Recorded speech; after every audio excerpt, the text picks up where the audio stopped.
Vous avez sûrement remarqué comme moi que la plupart des livreurs à domicile sont des garçons. Pourquoi? Eh bien, le fait est que la plupart des femmes ne se sentent pas en sécurité dans ce genre de boulot. C'est le cas de Rosie, et voilà son histoire. Rosie avait 20 ans quand elle travaillait pour une chaîne de pizzeria assez connue. Elle était livreuse, mais travaillait généralement du matin jusqu'à l'après-midi, jamais en soirée, jamais de nuit. Elle refusait de travailler les quarts de nuit parce qu'elle ne se sentait pas en sécurité de livrer une pizza à des clients à cette heure-là, elle toute seule, et sentait qu'elle ne pourrait pas forcément se défendre en cas de problème. Le problème, c'est que son patron, lui, n'en avait rien à faire de ses inquiétudes. Son collègue de travail qui faisait les quarts de nuit a été renvoyé. Alors il lui a dit « Si t'es pas prête à travailler les quarts de nuit, tu dégages ». Bien sûr, Rosie ne voulait pas perdre son emploi, donc elle a décidé de travailler les quarts de nuit également. Pendant un mois, tout s'est plutôt bien passé, il n'y a pas eu d'accrochage, jusqu'au jour où elle a dû faire une livraison un petit peu spéciale, puisqu'elle se trouvait vraiment à la limite de leur rayon de livraison permise. C'était dans un quartier qui, quand elle est arrivée à première vue,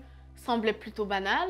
Tout était plutôt bien éclairé, donc elle s'est sentie en confiance. Les maisons étaient des maisons de banlieue, sauf l'endroit où elle allait livrer justement sa pizza, c'était un duplex. C'était pas un coin un petit peu sombre ou un petit peu bizarre, louche, où elle pourrait vraiment avoir peur.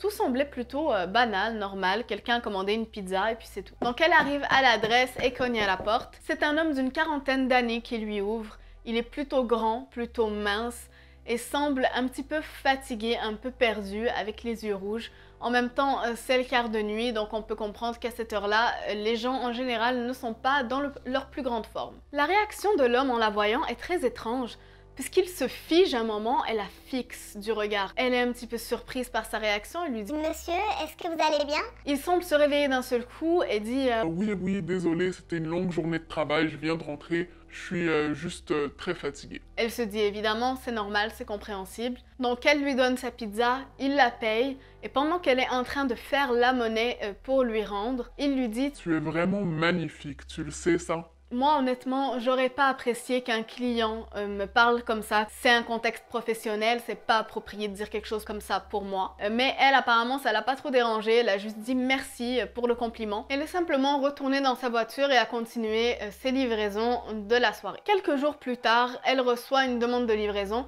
pour ce même endroit. Donc elle vient livrer la pizza. En lui ouvrant la porte, il lui demande Comment ça va depuis la dernière fois? Elle lui répond naturellement que Ça va, mais je suis fatiguée, j'ai hâte de rentrer chez moi. on peut la comprendre, c'est un quart de nuit, c'est jamais facile. Il lui répond en rigolant, ah, je te comprends, et ça s'arrête là. Il recommande encore quelques jours plus tard, donc elle vient encore une fois lui livrer sa pizza. Sauf que cette fois, à la porte, il lui dit qu'il aimerait pouvoir avoir son numéro de téléphone parce qu'il adorerait pouvoir passer du temps avec une femme aussi magnifique qu'elle. Il y en a qui osent quand même, hein. Rosie elle-même est très surprise puisqu'elle a vu cet homme littéralement 2 fois dans sa vie, dans un contexte de livraison de pizza en plus, en échangeant simplement quelques mots au moment d'échanger la pizza et l'argent.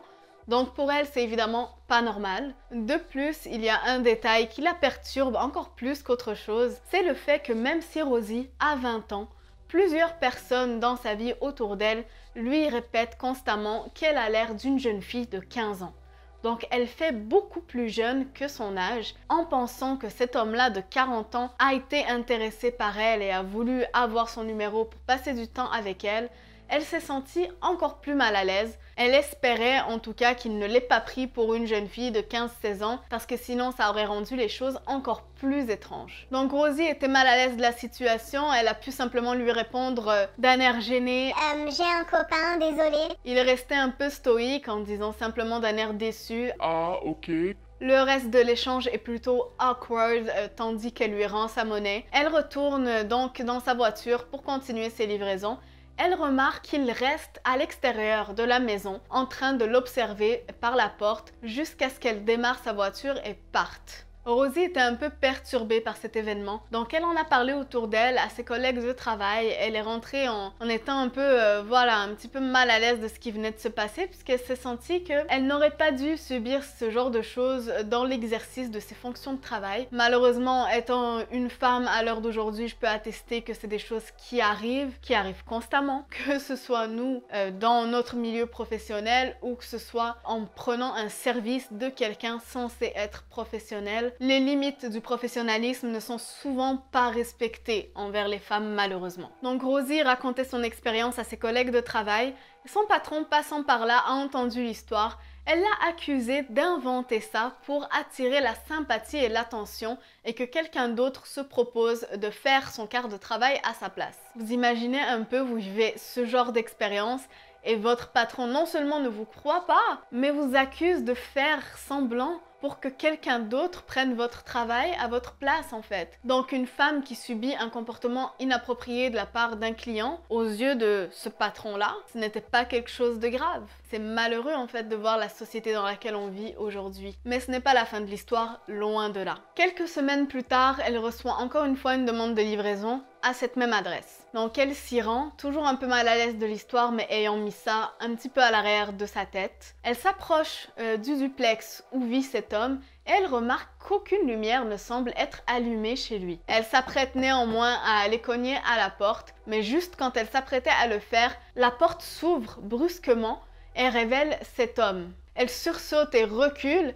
L'homme s'excuse, lui dit Je suis désolée de t'avoir surpris, je me disais simplement que j'ouvrirais la porte pour que t'aies pas besoin de cogner vu que je t'ai vu arriver. Ce qui est un petit peu étrange qu'il l'ait vu arriver puisque il n'y avait aucune lumière chez lui, il faisait complètement sombre, mais en tout cas, elle n'a pas pensé plus que ça, mais ce qu'elle a trouvé encore plus bizarre, c'est qu'il était 10h30 le soir. Cet homme venait de commander une pizza, donc il s'apprêtait à manger chez lui, mais il portait un costume cravate. Il lui demande tout de suite « Est-ce que tu aimes le costume que je porte ?» Elle lui dit que oui, ça lui va bien, c'est correct. Elle sait pas trop quoi dire, elle est un peu mal à l'aise, voilà, mais elle veut rester polie dans le cadre de son emploi. Ses prochaines paroles, par contre, vont vraiment la choquer. Il lui a dit « Est-ce que tu veux venir à une date avec moi ce soir ?» Comment vous dire comment elle s'est sentie à ce moment-là? Elle a trouvé ça tellement bizarre qu'il veuille organiser une date avec elle. Elle a compris que le costume, il l'avait mis pour elle et pensait l'emmener en date. Maintenant, alors qu'elle était en train de travailler,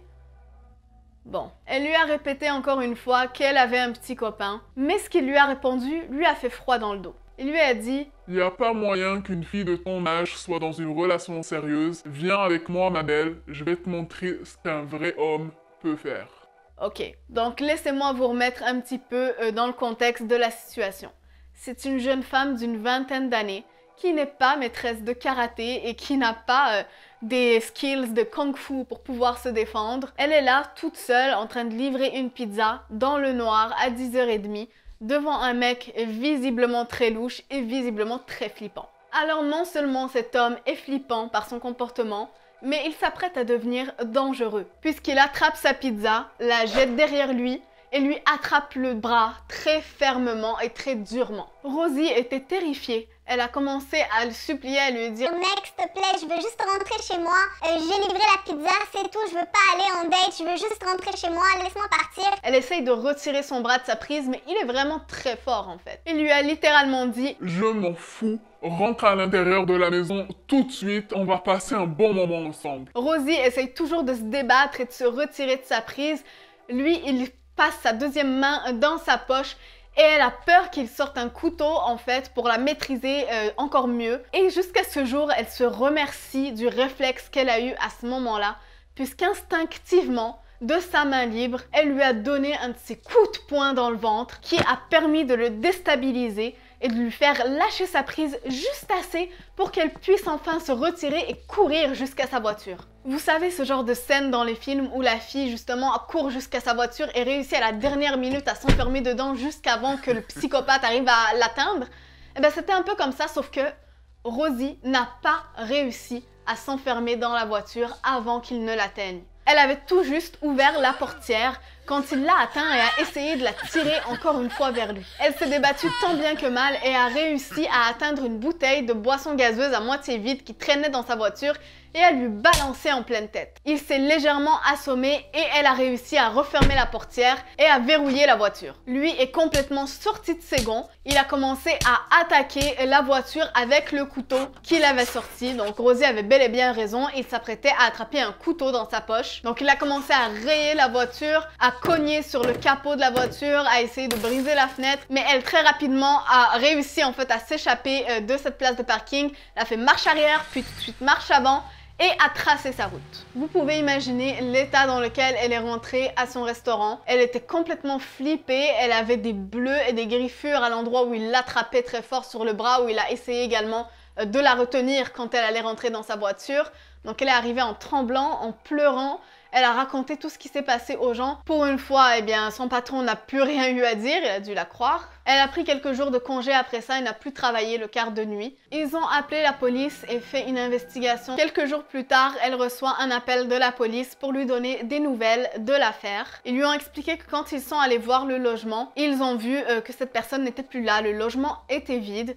Ils ont découvert que l'immeuble, donc le duplex, appartenait au frère de cet homme-là, qui vivait dans l'appartement juste à côté. Apparemment, il n'avait aucune idée d'où était passé son frère. Cet homme-là, apparemment, avait déjà fait de la prison plusieurs fois. Il avait été incarcéré notamment pour agression, également sur mineur. Quelques semaines plus tard, la police a fini par le retrouver dans une autre ville où il avait apparemment pris refuge. Il avait en fait tenté de kidnapper une adolescente dans cette ville et quand la police était arrivée sur place, il a essayé de s'enfuir et donc est monté dans sa voiture et a commencé à rouler et un camion lui est foncé droit dessus.